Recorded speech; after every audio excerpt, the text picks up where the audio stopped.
காலைக்கருணையர்களுக்கு வணக்கம்.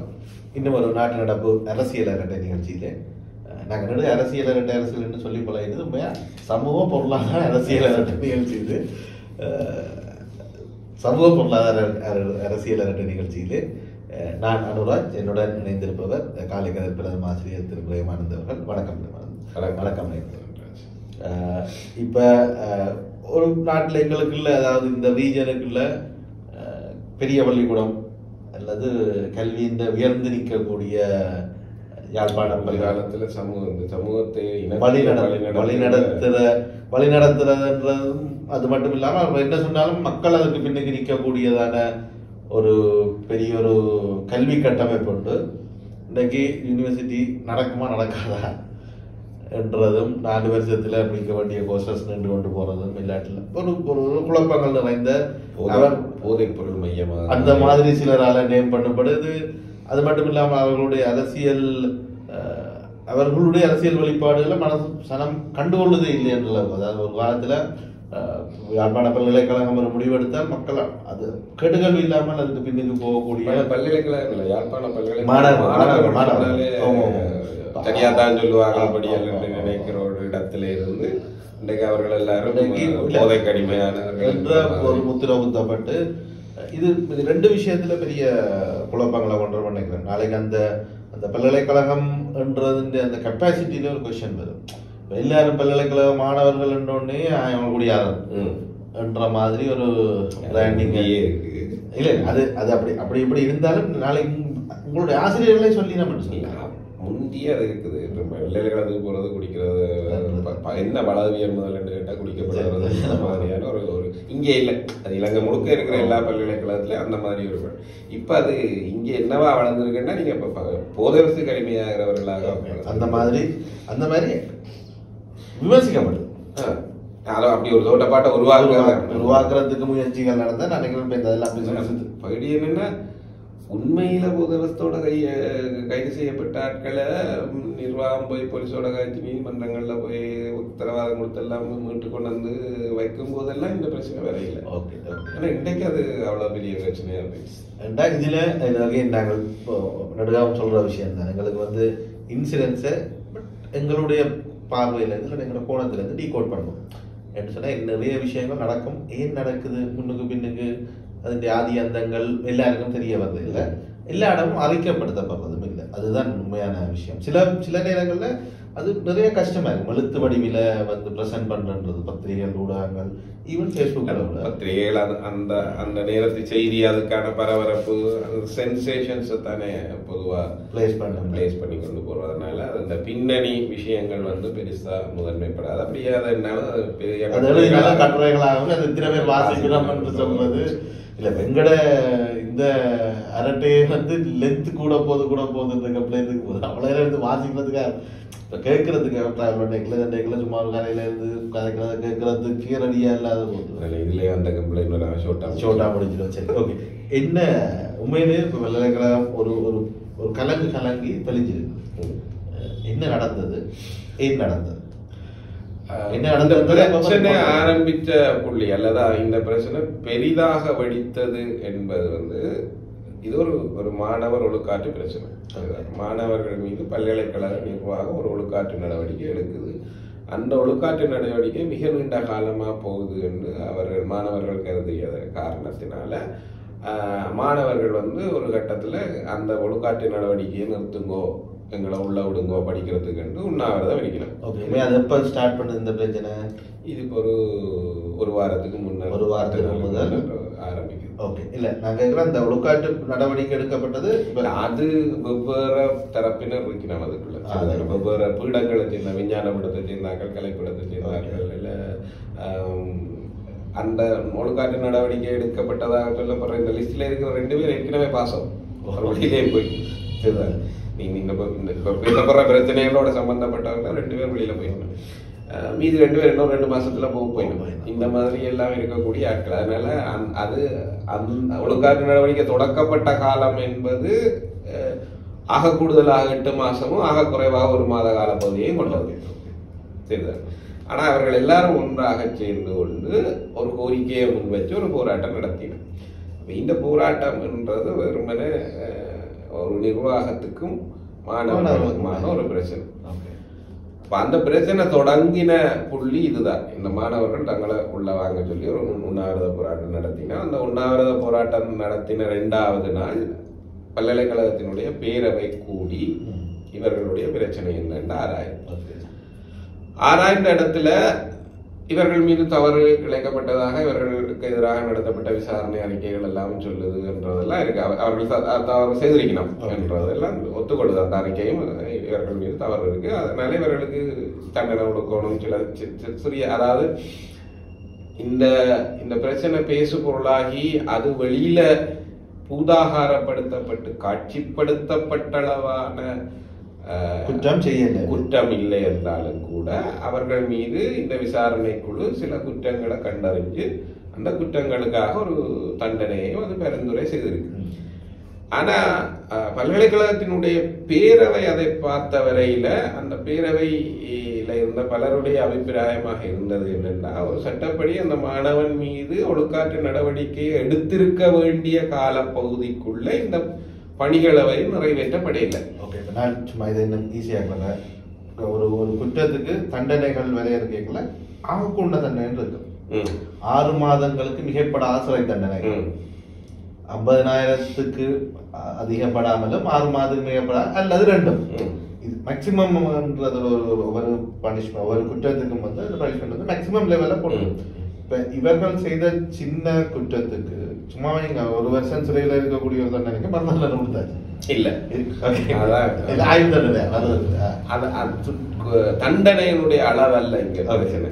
இங்க பிரச்சனையா இருந்தது என்னென்றால், இந்த குற்றங்கள் விசாரிக்கப்பட்ட காலப்பகுதியும் அந்த இப்போ சில சட்டங்கள்ல எப்படி இருக்குதுன்னா, நீங்க அந்த குற்றம் நிகழ்ந்து 2 வருஷத்துக்குள்ள அந்த வழக்கை தாக்கல் செய்திடணும். 2 வருஷத்துக்கு மேல போனா நீங்க உண்மையா குற்றவாளி இருந்தாலும் அதுக்கு பிறகு போய் நீங்க ஒன்றும் கேட்கலாம்.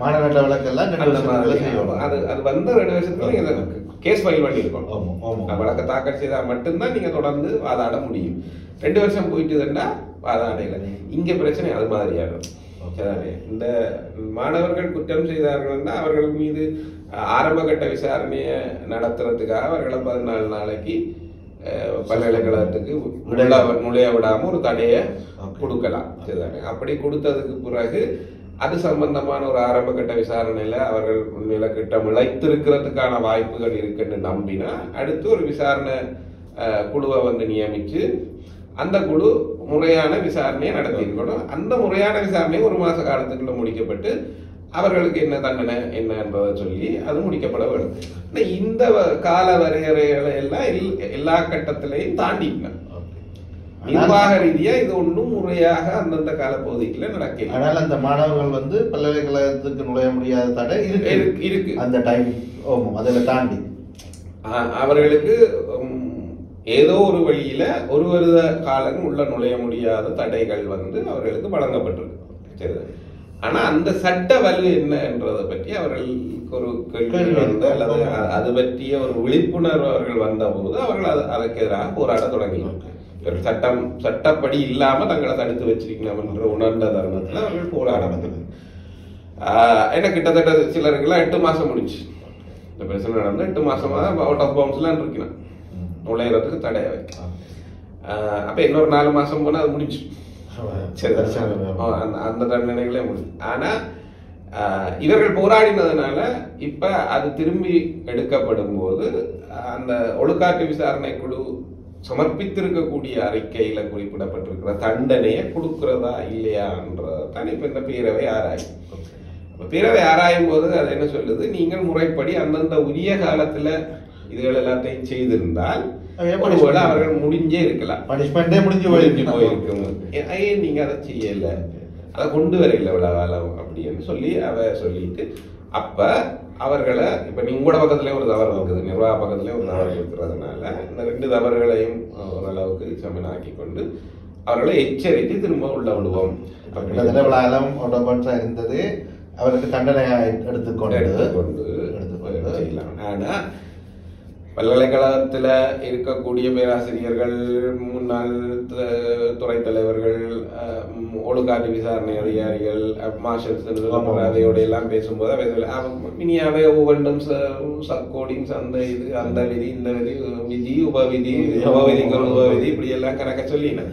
அதுல என்ன சொல்லினேன் ஒரு கட்டத்துல, ஒரு விசாரணைக்காக கொடுக்கப்படுற அவுட் ஆஃப் பவுண்ட்ஸ், அதாவது நுழைவு தடை என்ற பல்கலைக்கழகத்தில் நுழைவதற்காக ஒரு மாணவனுக்கு விதிக்கப்படுற தடையை தண்டனையாக கருத முடியாது அப்படின்னா, அப்படி கருதி கொண்ட இவ்வளவு காலமா விசாரணை நடக்குதுன்னு இருக்கிற வேண்டிய தண்டனை இவ்வளவு தடை இல்ல, அப்புறம் திருப்பி இன்னொரு தண்டனை தடவை கொடுக்கப்படணும்ன்றதுதான் அந்த மாதிரி விட்டுதான் சொல்லிடுறேன். 469 அந்த மாதிரி நம்பர் எல்லாம் சொல்லி அதன்படி எல்லாம் இப்படிதான் இருக்குது அப்படின்னு சொல்லி, அப்ப அத பேரை வந்து அதை கன்சிடர் பண்ண இல்லைன்றத என்னுடைய வாதம். இதை என்ன அவ ஏற்கனவே இவ்வளவு காலம் தடை கொடுத்தாச்சுன்றபடியா இவ்வளவுக்கு அவனை அதை விடுவோம் மட்டும் பார்க்கணும். நான் அப்படி இல்லை, சட்டப்படி நீங்கள் அவர்கள் செய்த குற்றத்துக்காக ஒரு தண்டனை கொடுக்கணும், அவர்கள் செய்த குற்றத்தை விசாரிக்கிறதுக்காக அவர்களுக்கு கொடுக்கப்பட்ட தண்டனையை தண்டனை காலமா ஏற்றுக்கொள்ள முடியாது என்றது. ஆனா நீங்க சொல்லக்கூடிய ஒரு விஷயம் சொன்னீங்க, விசாரிக்கிறதுக்கு சொல்லி ஒரு சர்டன் பீரியட் இருக்கு, அதுக்குள்ள வருது, அதுக்கு அதை தாண்டி இப்பதான் உங்களுக்கு முறையான விசாரணை அறிக்கையே இப்பதான் வருது. 2 கிழமை 8 மாசம் தாண்டி இருக்கு அந்த முதல் குற்றம் சாட்டப்பட்ட மாணவர்களுக்கு.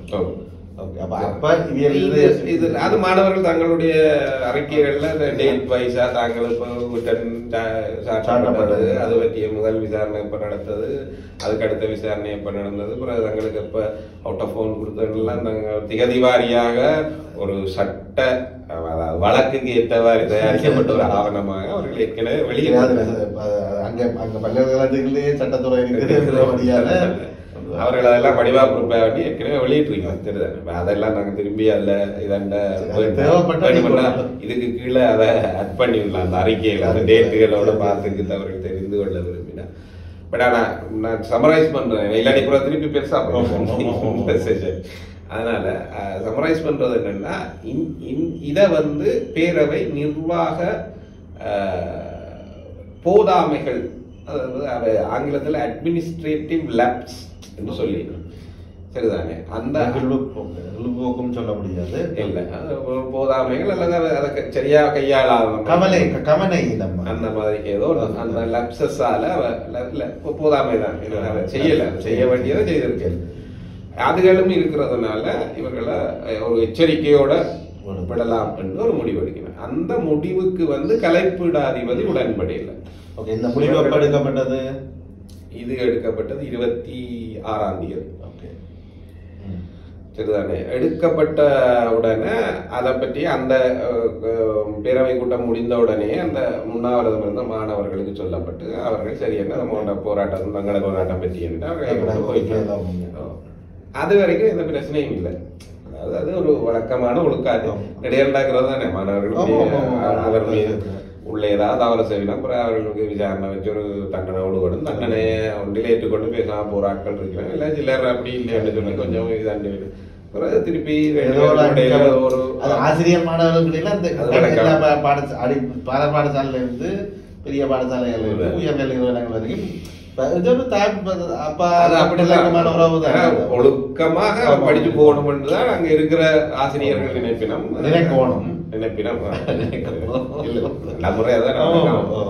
அந்த மாதிரி. அதனால அது எப்பவுமே அது எப்படி இருந்தாலும் அப்பா வந்து நீங்க குற்றம் செய்துட்டு வந்தா வீட்டுல அடிப்பாரு. அதுக்காக அடுத்த நாள்ல இருந்து அவர் வாழ்நாள் ஃபுல்லா பேசாம இருக்க மாட்டாரு.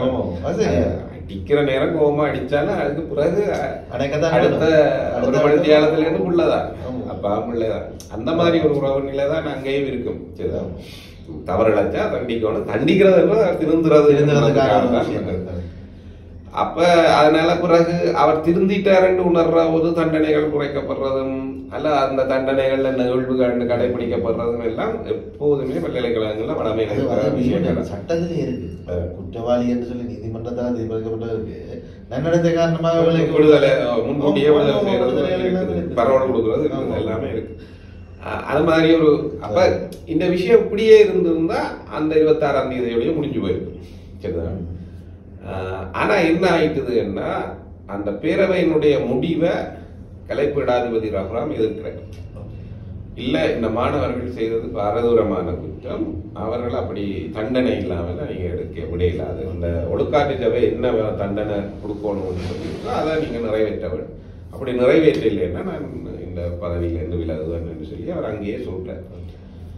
சொல்லிட்டு ஆனாலும் இவர்கள் போய் அதுக்கு பிறகு அதை அவர்கள் கணக்கில் எடுக்கல போய் சொல்லுறார் என்று சொல்றது அப்படி சொல்லியதாக சொல்லப்படுது, வழியில சொல்லப்படுது, ஊடகங்கள் மற்றவர்களுக்கு சொல்லப்பட்ட விஷயம் தானே. அது விட்னஸ் இருக்கான்னு கேட்டாங்க. ஆனா வெளியில சொல்லப்பட்டது அங்கேயே சொல்லிட்டுதான் வந்தது. அவர் அப்படிதான் சொல்லிட்டு வந்தார். ஆனா பேரவை இந்த மாணவர்களுக்கு இல்ல உங்களுக்கு இப்படி எச்சரிக்கையோட இதன் முடிவு சொன்னதோட அந்த போராட்டம் எல்லாம் முடிஞ்சுச்சு.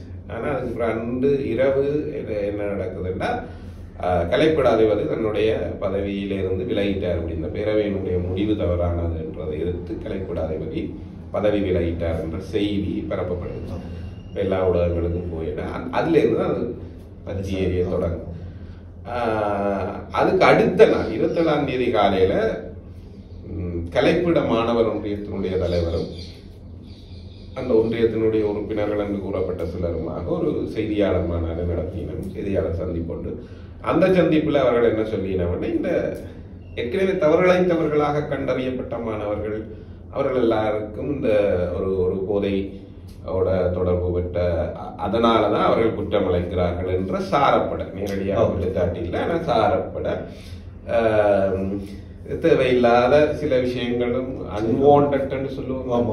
அது மாதிரி சில ஒரு வித பாலியல் விஷயங்கள் எல்லாம் அதுக்குள்ள நுழைக்கப்பட்டு அவர்கள் ஒரு செய்தியாளர் சந்திப்பில் அதை சொல்லினேன். பப்ளிக்கா வீடியோ எவிடன்ஸா தான் அதை சொல்லிடுறேன். நீங்கள் இதை நான் காட்டுவேன், ஆனால் நீங்க இந்த படத்தை போடக்கூடாதுன்னு அவருக்கு இதுல காட்டுறார். அதையே அப்படியே தான் போடப்படுது. அந்த மாதிரி அது லைவ் வேற போய் கொண்டிருக்கும். அப்படி இருக்கும் போது அவர் அந்த சுயமும் இல்லாம சொல்றாரு கூட காட்டிடாதீங்க, நான் பொறுப்போட கேட்கிறேன், நீங்க பொறுப்பு மிக்க ஊடகங்களாக நான் உங்களுக்கு காட்டுறேன், ஆனா நீங்க இதை காட்டிடாதீங்க சொல்லி எல்லாம் அவர் அதை காட்டுறாரு. அந்த படங்கள் இப்படி எல்லாம் அந்த பாலியல் தொடர்பு படுத்தி அது பல்கலைக்கழகங்களை சுற்றி எனக்கு தெரிஞ்சு இந்த மாதிரி கதைகள் எப்போதுமே விழாத விஷயங்கள் ஆச்சது. அதுவும் பொதுவாக ஹாஸ்டல் இருக்கிற இடங்கள் அதை தாண்டி பக்கத்தில் இருக்கிற ரோட்டுகள் ஒழுங்கையில் பல்கலைக்கழகத்தில் அங்கே இருக்கக்கூடிய சந்துகள் நுக்குகள் என்று சொல்லி கதைகள் எந்த பல்கலைக்கழகத்தில் இருந்தாலும் தாராளமாக இருக்கக்கூடிய விஷயம். இப்பயே அதை எடுத்துக்கொண்டு இங்கெல்லாம் எதை நிற்கணும்னு தெரியாது. ஆனால் அப்படிதான் சொல்லப்பட்டது கூட சந்திப்பில் நேரடியாக காட்டி இதெல்லாம் சொல்லி இந்த மாதிரி ஒரு அதாவது அந்த சந்திப்பை பற்றி என்ன போதை பாவனைக்கு அடிமையானவர்கள் ஒரு தவறான நடத்தை கொண்டவர்களுடைய செயற்பாட்டுக்காக அவர்களுக்கு தண்டனை விதிக்கப்பட்டது. அவர்கள் அந்த தண்டனையை தாங்கள் ஒரு போராட்டம் நடத்துறோம்னு சொல்லி அந்த தண்டனையிலிருந்து தப்பிட்டார்கள். அதுக்கு இந்த பல்கலைக்கழக பேரவை இடமளிச்சு. என்னத்த இந்த இந்த இந்த ஆர்ட்ஸ் யூனியன் பிரசிடென்ட் இந்த ப்ரெஸ் மீட்டில் சொல்லப்பட்டிருக்குன்னு சொன்னேன். நான் விளங்கி கொண்டதை சொல்கிறேன். நீங்கள் சொன்னதுலேருந்து இந்த அவுட் ஆஃப் ஹவுஸ் கொடுக்கப்பட்ட மாணவர்கள் போதை கடுமையானவர்கள்,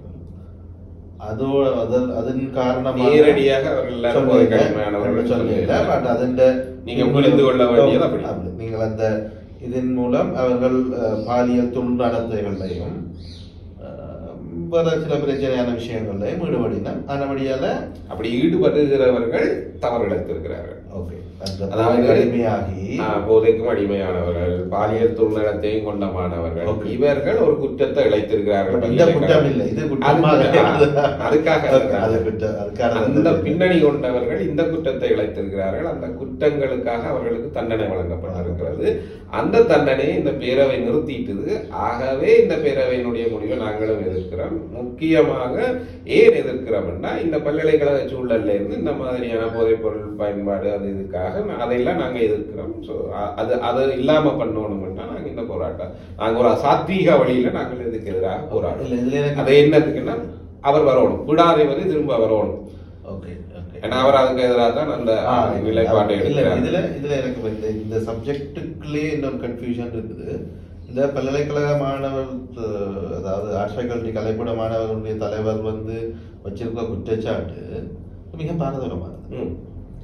அந்த சம்பந்தப்பட்ட மாணவர்களை அக்யூஸ்டாங்க.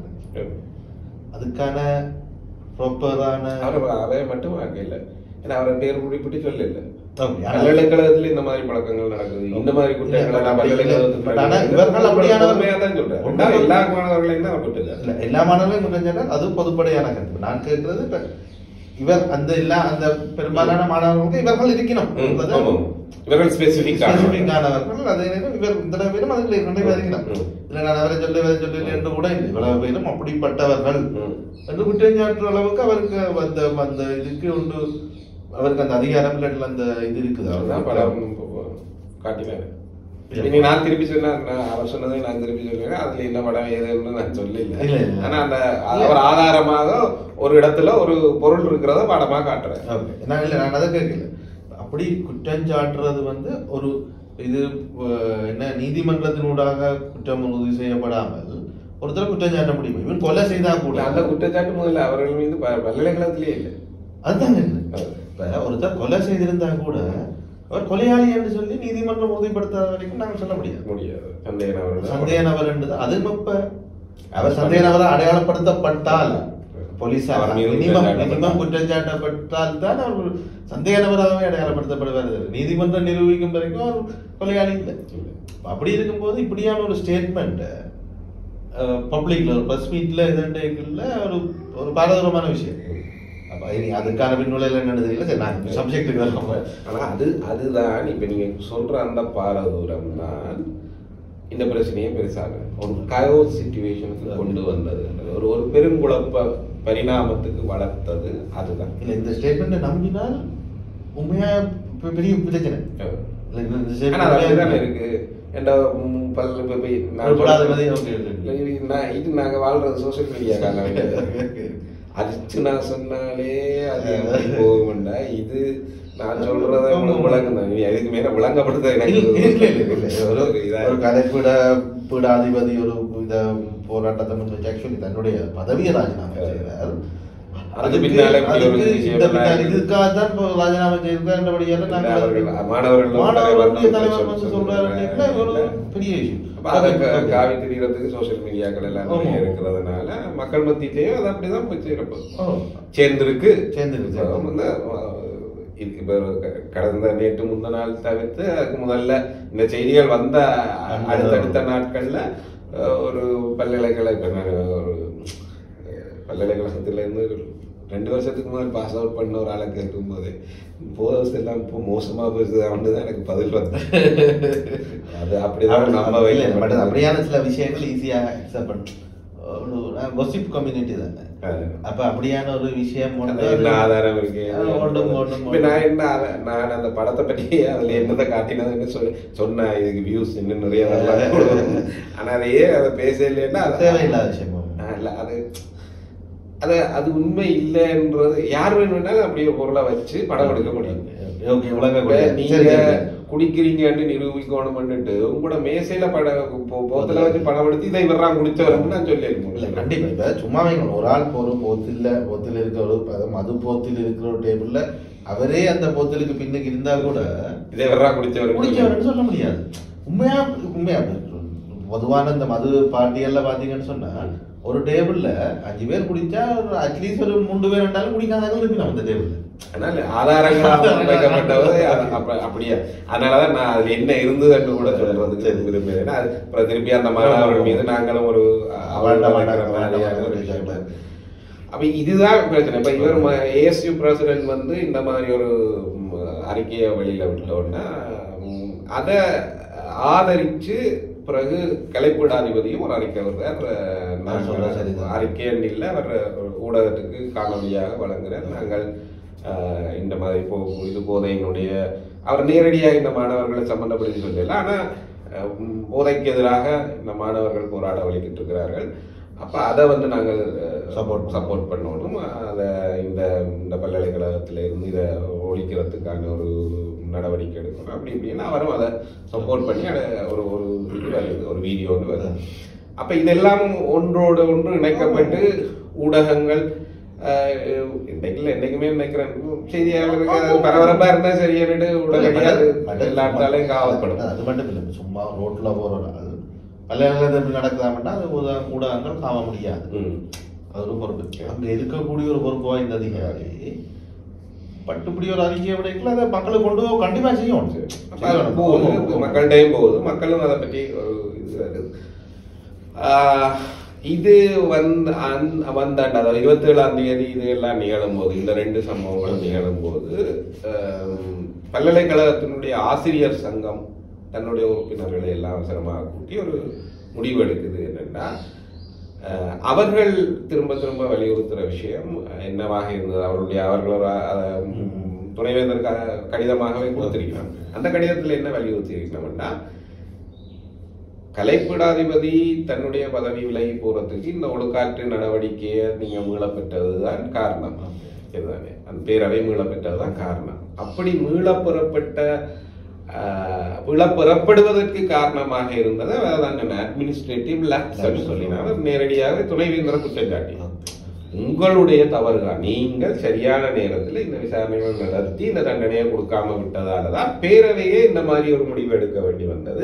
பேரவை முடிவு எடுத்ததுனால அவர் இப்படி ஒரு பதவி விலகலுக்கு அவர் போயிருக்கிறார். அது ஏற்றுக்கொள்ளப்பட முடியாது. அதனால இந்த பேரவையினுடைய முடிவு உடனடியாக மீளப்பெறப்பட்டு அவர் திரும்பவும் தன்னுடைய கடமைக்கு திரும்புறதுக்கான சூழல் ஏற்படுத்தப்பட அது நீ மாற்ற இல்லைன்னா நாங்க இதுதான் சமதி. அதை நாங்க விரிவுரைகளை புறக்கணிக்கிறோம். அப்ப 2 நாள் 27, 28 2 நாளும் விரிவுரைகள். 27 அதை அறிவிக்கிறோம். 27ஆம் தேதியே தாங்கள் ஒரு அடையாள புறக்கணிப்பு செய்கிறதாகவும், அந்த கூட்டம் முடிஞ்ச உடனே இருந்து அடையாள புறக்கணிப்பு செய்கிறதாகவும், விரிவுரைகளுக்கு போக மாட்டோம்னு. அதுக்கு அடுத்த 28ஆம் தேதியில இருந்து இந்த பிரச்சனை நீ எப்ப முடியுமோ அப்ப வரைக்கும் தாங்கள் தொடர்ச்சியாக விரிவுரைகளை புறக்கணிக்க போறதாக கடிதம் கொடுக்கணும். இந்த கடிதம் கொடுக்கப்பட்ட உடனே துணைவேந்தர் ஒரு பதில் கடிதம் அவர்களுக்கு கொடுக்கிறார். நீங்கள் கேட்ட விஷயங்களால இந்த கல்வி நடவடிக்கைகள் பாதிக்கப்பட்டிருக்கிறது தெரியுது. அதனால இதை சுமூகமான முடிவுக்கு கொண்டு வர்றதுக்காக நீங்க கேட்ட மாதிரி நான் இந்த மாணவர்கள் மீதான ஒழுக்காற்று நடவடிக்கையை நடைமுறைப்படுத்துறேன் என்று சொல்லி அவர் ஒரு பதில் கடிதம் கொடுக்கிறார். அதுல அவர்கள் வேற இப்படி ஒரு முடிவை எடுத்த பேரவையை கலைக்கணும், அதாவது பேரவையில வெளிவாரி உறுப்பினர்கள் கொஞ்சம் பேர் இருந்தாங்க, அரசியல் நியமனத்தின் மூலம் வந்தவர், அவர்களாலதான் இந்த மாதிரி ஒரு முடிவு வந்தது. அவர்களை மாற்ற வேணும் என்றது அவர்கிட்ட கேட்டிருக்கேன். அது பதில் கடிதத்துல வீசி சொல்லியிருக்க, அது என்னுடைய அதிகாரத்துல வாரக்கூடிய விஷயம், அது அதை பற்றி நான் பேசுறது கொண்டு இல்லை என்ற மாதிரி. ஆனா இப்ப நீங்க கேட்ட விஷயத்துக்கு 2 விஷயத்த அவர் கேட்டிருந்தது. ஒன்று, இந்த முடிவு பேரவை முடிவை ரிவோக் பண்ணணும்ன்றது. அப்ப அதுக்கு அவர் நீங்க கேட்கறது ஒழுக்காற்று நடவடிக்கை சபையினுடைய முடிவுகளை நடைமுறைப்படுத்தணும், நான் நடைமுறைப்படுத்துறேன் அவர் எழுத்து மூலமே கொடுத்துட்டாரு. ஆனா ஆசிரியர் சங்கம் என்ன சொல்லிடுதுன்னா, இதுதான் நீங்கள் இப்படித்தான் முதலும் நிர்வாக தவறுகளை விடுறீங்க, அட்மினிஸ்ட்ரேட்டிவ் லேப்ஸ் அங்க முதல்ல இது மாதிரிதான் நீங்க சரியான நேரத்தில் எல்லாத்தையும் செய்திருந்தா இந்த பிரச்சனை வந்திருக்காது. ஆனா நீங்க அப்பாவும் விட்ட தவறு தான் இப்பவும் செய்றீங்கன்னா, பேரவை எடுத்த முடிவை நீங்க ஓவர் ரூல் பண்றீங்க. அப்ப நாளைக்கு ஒரு பேரவை திருப்பி அதை பிரச்சனையாக்கினால் சிக்கல். அதனால நீங்க பேரவையினுடைய அனுமதியை பெற்றதுக்கு பிறகு வேணுமென்னா நாங்கள் இதை ஏற்றுக்கொள்வதை பற்றி பரிசீலிக்கிறோம். அந்த மாதிரி அவர் திருப்பி பதில் கடிதம் கொடுக்கிறோம்.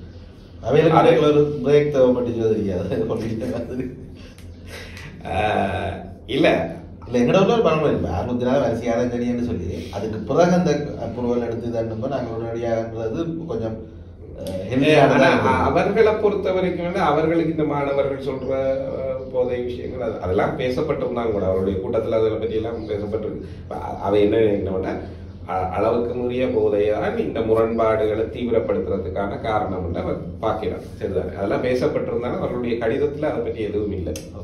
கூட்டத்துல பேசப்பட்டிருக்கு, கடிதத்துல அந்த மாதிரி இந்த போதை விஷயங்கள் பற்றி எதுவுமே இல்லை. ஒரு வார்த்தை கூட அப்படி இல்லை. சரிதானே, அதை முறை தவறிய நடத்தை பற்றியோ அல்லது போதை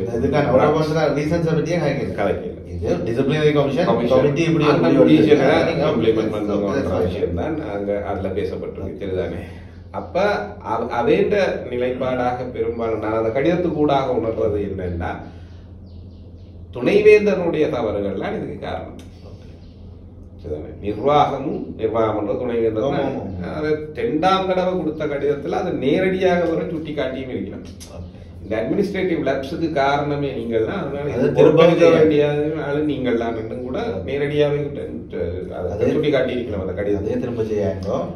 அப்ப திருப்பி நீங்க உங்களுடைய ஒரு முடிவு எடுக்க போறீங்கன்னா அதை பேரவை கூடாகவே எடுங்கோ அப்படின்னு சொல்லி அவர் சுட்டி திருப்பி ஒரு கடிதம் கொடுக்கணும். அதனால திரும்பவும் நேற்று பேரவை கூட்டப்பட்டது. 29ஆம் தேதி பேரவை கூட்டப்பட்டு பேரவையில திரும்ப காரசாரமான விவாதங்கள் எல்லாம் நடந்து அப்ப பேரவை முன்வைச்ச முதலாவது கேள்விகள் ஒன்று 27ஆம் தேதி இந்த முடிவு எடுக்கும் போதும் கூட நீங்க எல்லாரும் இருந்தீங்க பேரவையில இதே மாதிரி தானே. அப்ப நீங்க எல்லாரும் இருந்தீங்கல்லானே. அப்போ ஒன்றும் பெருசா பேசாம இருந்து போட்டு முடிவெல்லாம் அடுத்து இம்ப்ளிமெண்ட் பண்ணினதுக்கு பிறகு ஏன் இதை பிரச்சனையாக்குறீங்கன்றது அவருடைய ஒரு முக்கியமான கேள்வியா இருந்தது. ஆனா இவர்கள் சொன்ன அதுல யாரோ ஒருத்தர் மட்டும் அது சம்பந்தமா ஒரு எதிர்ப்பை பதிவு செய்திருக்கிறார். ஆனா பிறகு திரும்ப சொல்லப்படுறது என்னன்னா எதிர்ப்புகள் பதிவு செய்தா அதை விசி கேட்கறது இல்லை. அவர் கேட்டு அதுக்கான எதுவும் செய்ய மாட்டார். அதான் சரி அதெல்லாம் பார்ப்போம் அடுத்ததில் பார்ப்போம் அப்படின்னு போட்டு அவர் கடந்து போயிடுவார். இதான் முடிவு, இந்த பிரச்சனைக்கு இது முடிவுன்னு அவர் சொல்லிட்டு போயிடுவார். இப்போ நாங்கள் பதிவு செய்கிற ஒரு எதிர்ப்புன்றது அங்கே கவனத்தில் எடுக்கப்படுறது இல்லை என்று அவர்கள் அதுக்கான ஒரு விளக்கம் சொல்லுவாங்க. நாங்கள் எதிர்ப்பு பதிவு செய்யலைன்னா அல்லது நாங்களும் சேர்ந்து தான் இந்த முடிவு எடுத்த நாங்களும் நீங்கள் சொல்ல முடியாது. நாங்கள் அந்த கூட்டத்திலேயே சொல்லியிருக்கிறோம். ஆனால் அது கணக்கில் எடுக்கப்படாமல் நீங்கள் ஒரு முடிவு எடுத்திருக்கிறீங்கன்ற மாதிரி அவர்கள் விளக்கம் சொல்லியிருக்கிறோம். அதுக்கு இரண்டாவது கேள்வியாக அவர்கள் பேரவையில் இந்த வெளிவாரிய உறுப்பினர்கள் முன்வைத்தது பேரவை உறுப்பினர்களை வெளியில போங்கோ அதையே நிற்குங்கோன்னெல்லாம் நீங்க நட்டு கேட்கணும் அப்படின்னு சொல்லியிருக்கீங்க. அதுக்கு உங்களுக்கு சம்மந்தமே இல்லை தான். நீங்களா அதை கேட்கறது நாங்களோ அல்லது வேற யாரோ அப்படியே ஒரு பொலிட்டிக்கல் அப்பாயின்மெண்ட் வரதான் போயிருக்கோம். அப்படி இருக்கும்போது இந்த உறுப்பினர்கள் போங்கோன்னு சொல்றது எங்களை பற்றி ஒரு தவறான அபிப்பிராயத்தை உருவாக்குறதுக்காக நீங்க செய்கிற வேலை மாதிரி இருக்கு அப்படி இப்படின்னா அது சம்பந்தமாக ஒரு காரசாரமான விவாதங்கள் நடந்திருக்கு. ஆனா அதை அவர் பிறகு என்ன சொல்லியிருக்கீங்கன்னா அது ஆசிரியர் சங்கத்தின் கோரிக்கை. அந்த கோரிக்கையை பற்றி நீங்க ஆசிரியர் சங்கத்திட்ட கதைங்க இங்க இந்த பேரவை கூட்டத்தில் கதைக்கிறதுல இல்லை முடிவு பிரயோசனம் இல்லைன்ற மாதிரி ஆசிரியர் சங்க பிரதிநிதிகள் அங்கே அதை அதுல இருந்து முரண்பட விரும்பாம அதை அப்படி தவிர்க்கணும். அதுக்கு பிறகு சரியான இந்த பிரச்சனை இப்படி இருக்கிறதுனால இதை முடிவுக்கு கொண்டு வரணும். அதனால இந்த ஒழுக்காற்று சபையினுடைய பரிந்துரைகளை நடைமுறைப்படுத்துறதுன்னு பேரவையும் ஒரு முடிவு எடுத்துட்டு அதுக்கு பிறகு 29ஆம் தேதி இந்த முடிவு எடுத்தது. ஆனால் 28ஆம் தேதி ஆசிரியர் சங்கத்துக்கு துணைவேந்தர் கடிதம் அனுப்புறதுக்கு முன்னரே அந்த ஒழுக்காற்று சபையினுடைய பரிந்துரைகளின் அடிப்படையில் நீங்கள் உங்களுக்கு தண்டனை வழங்கப்படுது என்ற கடிதங்கள் இந்த மாணவர்களுக்கு வழங்கப்பட்டுட்டு. அதனால இப்ப அந்த இடத்துல தான் நிக்குது. இன்றைக்கு காலையில கூடின ஆசிரியர் சங்க கூட்டத்துல முடிஞ்சது இந்த பிரச்சனை. அவர்கள் தங்களுடைய கோரிக்கைகள் வென்றதாக கருதினோம். அவர் 5 கோரிக்கை முன் வச்சார். அதுல 3 கோரிக்கைகள் என்னவோ நிறைவேற்றப்பட்டிருக்கு. 4வது 5வது கோரிக்கைகள் நிர்வாகத்தோட சம்பந்தப்படாத என்ற கோரிக்கைகள் என்றதுனால அதை விட்டுட்டு தங்களோட கோரிக்கைகள் வெற்றி என்ற அடிப்படையில போராட்டத்தை முடிச்சு கொண்டு விரிவுரைகளுக்கு திரும்பி இருக்கணும் என்றார். ஆனா இப்ப இந்த பிரச்சனை இப்படியே நின்றாரு. அட்மினிஸ்ட்ரேட்டிவ் லேப்ஸ் இருக்குதுன்றது எல்லாருக்கும் தெரியும், மாணவர்களுக்கும் தெரியும். இப்போ மாணவர்கள் இனி அதை தூக்கி கொண்டு நீதிமன்றத்துக்கு போச்சுனோம்னா அங்க பல்கலைக்கழக நிர்வாகம் திரும்பவும் பிரச்சனைகளை எதிர்கொள்ள வேண்டிய தேவைகள் கண்டிப்பாக வரும்.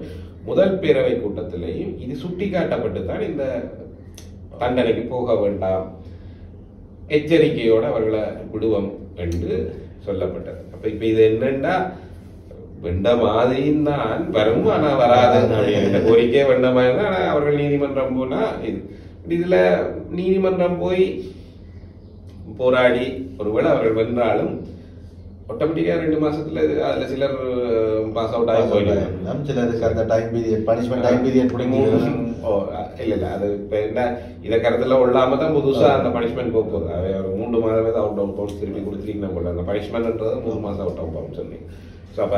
கொடுக்கப்பட்ட டேட்ல இருந்து அவர்களுக்கு அது காலத்துல போனா மேபி நீதிமன்றம் ஒரு ஸ்டே கொடுக்கலாம். இந்த கோரிக்கை நியாயமானதாக இருந்தா இருக்கலாம். அந்த மாதிரி ஒரு சின்ன நிவாரணம் கிடைக்க கூடும். பட் இல்ல நான் சொல்றது பெரும்பாலும் சிலருக்கு அந்த கொடுக்குற தண்டனை என்றது முடிஞ்சு போச்சு. ஏற்கனவே வெளியில போயிட்டோம். அல்லது இன்னொரு ஒரு மாசத்துல வெளியில போற ஆட்களாக இருக்கணும். அந்த மாதிரி இருக்கிறதுனால பார்வைக்கு இதெல்லாம் ஒரு பெரிய பிரச்சனையாக்கி, உளவு பரிச்ச பிரச்சனையாக்கி, அந்த பிரச்சனைக்கு இப்படி எல்லாம் ஸ்ட்ரைக் பண்ணி தீர்வு காண்ற அளவுக்கு இருந்ததா என்று கேட்டா, இப்ப பேசப்பட்டு கடிதங்கள் பரிமாறப்பட்டு எடுக்கப்பட்டிருக்கிற முடிவுகள் என்ற ஆவணங்களை ஒருங்கிணைச்சு பார்த்தீங்கன்னா அதுல எதுவும் இல்லை. இதே முதலே முடிச்சிருக்கலாம். இதே நிகழ்வுகள் நடந்திருக்கு. இவ்வளவு ஆர்ப்பாட்டம் இல்லாமல் பேரவை இப்படி ஒரு முடிவு எடுத்திருக்குது, இதுல எங்களுக்கு உடன்பாடு இல்லை என்று சொல்லி நீங்கள் அதை மாற்றணும் சொல்லி இவியல் ஆசிரியர் சங்கம் இந்த கடிதம் முதலே கொடுத்திருந்தாங்க. இந்த சம்பவங்கள் நடக்காம கொடுத்திருந்தாலும் இதே பிரச்சனை இதே நடந்திருக்கு. இதே திரும்ப 2 நாள் பள்ளிகளுக்கு படிப்பு பாதிக்காம 2 நாள் முதல் நாள் அடையாள வைத்திருத்தம். அது ஒன்று இருக்குது. 2வது விஷயம், ஆனா அது அல்ல இப்ப என்ன, இதெல்லாம் மேல ஐசி கீழே கேக் கொண்டு இருக்கு. இந்த கேக் அட்ரஸ் பண்ணப்படுதா என்று கேட்டீங்கன்னா அங்கதான் பிரச்சனையே இருக்கு.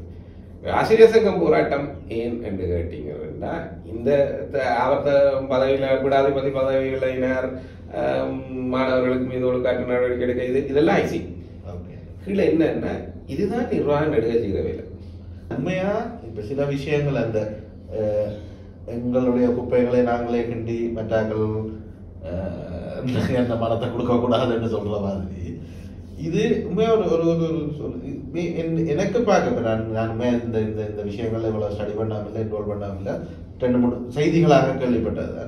இப்படி பார்க்கல இது ஒரு தேவையில்லாத ஒரு சிலருடைய ஈகோ இந்த வெளிப்பாடாகவோ இல்லாட்டில் இதை இன்னும் அதையும் தவிர்க்க முடியாது. அதுதான் இப்படி பெருசாகினது. அதுதாங்க இதுவெல்லாம் பெருசாகி இந்த மாதிரி ஒரு சாவஸ்டிக் சிச்சுவேஷனை வந்து கிரியேட் பண்றது, ஒரு பெருங்குழப்ப நிலையை உருவாக்குறதுல அதுகள் எல்லாமும் காரணிகளாக இருந்திருக்கு.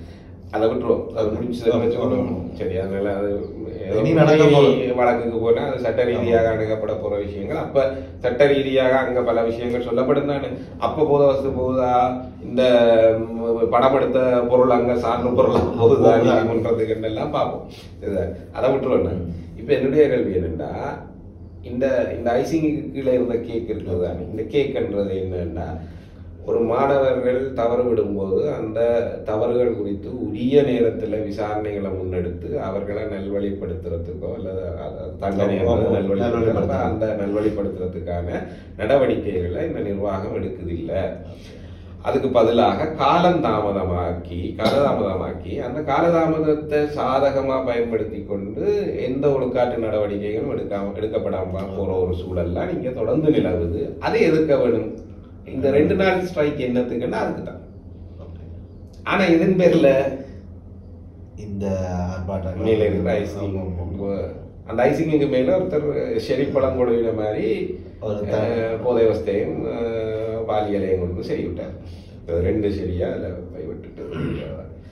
அப்ப இந்த அட்ரஸ் பண்ண இப்ப இதுல இன்னொரு விஷயமும் இது மாணவர்களுக்கு எதிரான குற்றச்சாட்டை விசாரிக்கிறதுல இந்த பல்கலைக்கழகங்கள் தவறுது அல்லது அது கடைபிடிக்குது என்று ஆசிரியர் சங்கம் குற்றச்சாட்டு.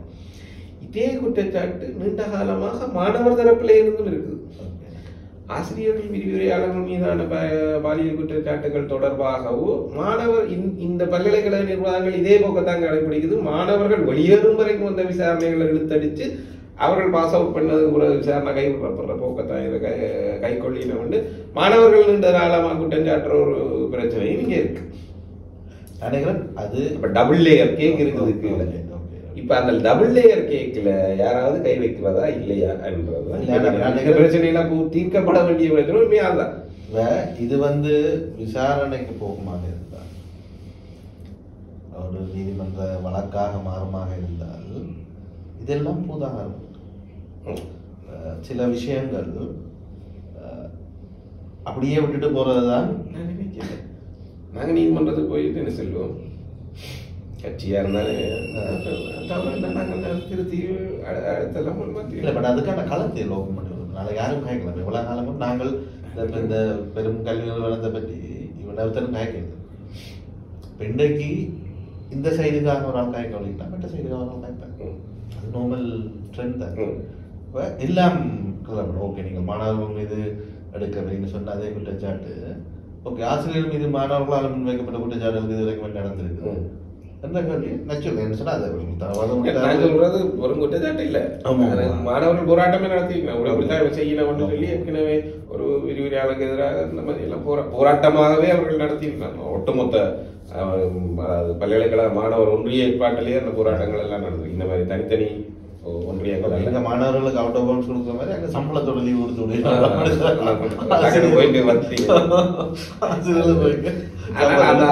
அப்படி எல்லாம் இருக்கு. ஆனா இப்ப என்ன பிரச்சனைன்னா இந்த பிரச்சனை தீர்ந்தது என்று சொல்லப்படுறது உண்மையான பிரச்சனைக்கு தீர்வான்னு கேட்டீங்கன்னா அங்க அது இல்லை. இப்ப இவர் போனார், இவர் வந்துட்டார். அதாவது கலைப்படாதிபதி ஒரு ஒரு ஸ்டண்டை நிகழ்த்தினார். அந்த ஸ்டண்டுக்கு ஒரு பதில் கிடைச்சது. அந்த ஸ்டண்டுக்கான பதில் கிடைச்சோன்னா அந்த அவர் திரும்ப வந்துட்டார். அப்படி என்று முடிஞ்சு போச்சு. கலைப்படாதிபதியோட கோரிக்கை வந்து இந்த மாணவர்களை அவுட் ஆஃப் பவுண்ட்ஸ் கொடுக்கறது இல்லை, உண்மையா போதைக்கு தான். அது அவர் பேசினது. ஒருவேளை அவர் இனிமே முன்னெடுப்பார் பார்க்கலாம். நாங்களும் மலிஞ்சா சந்தைக்கு வரதான்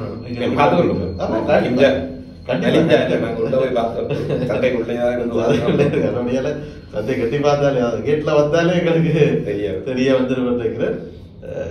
நான் நினைக்கிறேன் இப்ப நடந்து முடிஞ்ச சம்பவத்தை ப்ராப்பரா நீங்க பண்ணிருந்தோம் நினைக்கிறேன். மில்சி ஏதாவது கலைக்காம விட்டது. இன்னொரு ஒரே முடிக்கிறது முதல் இந்த போதை என்றதும் பல்கலைக்கழகத்தில் மதுபான வருந்தப்படுறதும் பாட்டிகள் நடத்தப்படுறதும் விரிவுரையாளர்கள் அல்லது மாணவர்கள் மதுபான வருந்துதல் அது அந்த மது போதைக்கு உள்ளாகுதல் என்பது பற்றியெல்லாம் இங்கே கலந்து பேசணும் என்று நான் அதை வேண்டாம்னு விட்டுறேன்.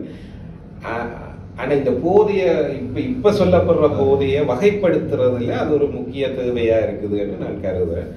அதனால அந்த போதை போராட்டத்தை முன்னெடுக்கிறவர்கள் அது மது போதையா அல்லது இந்த ஹெரோயின், கஞ்சா, மாவா அது மாதிரியான நாங்க போதை பொருட்கள் என்று சிலதை சொல்றோம் தானே. அது நாங்க சொல்லும் போது அப்படிதான் போதை பொருள்னா மதுவை கொண்டு வர அது நாங்க குடிக்கக்கூடிய காஃபி, டீ வகையறாக்கெல்லாம் வச்சுக்கொண்டு போதை பொருள் அது மாதிரி இப்ப அந்த அந்த கிளாரிபிகேஷனையும் செய்து கொண்டு அந்த போராட்டத்தை முன்னெடுத்தால் இன்னும் கொஞ்சம். ஏன்னா போதைக்கு எதிரான போராட்டம்னா பெற்றோர் நினைக்கிறோம்னா இந்த உள்ள குடிக்காது நீ என்ற பள்ளி யூனிவர்சிட்டிக்கு போற இந்த உள்ள குடிய பழகிட்டு வராது என்று நினைக்கிற பெற்றோர்களும் அப்பாவிகளும்